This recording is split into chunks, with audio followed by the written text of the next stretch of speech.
Hello' everyone, good morning. আৰু মোৰ অন্য এটি নতুন মিনি ব্লগলৈ পুনৰবাৰ স্বাগতম জনাইছোঁ। আশা কৰোঁ সকলোৱে ভালে আছে। আৰু ৰাতিপুৱাই ওলাই আহিলোঁ আমি দোকানলৈ বুলি, আৰু বৰষুণ চিপ চিপ কৰি দিয়ে আছে। বতৰটো এইকেইদিন বহুত বেয়া কৰিছে।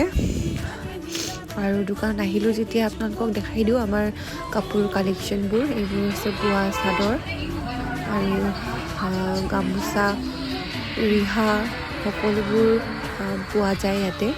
আৰু আপোনালোকে আহিব পাৰে। আমাৰ দোকানখন আছে বৰগুৰি কোৰ্ট তিনিআলিত। এইবোৰ যোৰা কাপোৰ এদিন মই দেখাইছিলোঁ বাৰু, এইখিনি হ'লেও আজিও দেখাই দিছোঁ বাৰু। আৰু এইখিনি কছাৰী গামোচা, এইকেইখন হৈছে 5কঠীয়া, 6কঠীয়া আৰু কলীয়া ৰিহা। এইবোৰ কঁকালমোৰা আৰু চাদৰ যোৰা। আৰু এইবোৰ হৈছে কঁকালমোৰা আৰু চাদৰ যোৰা।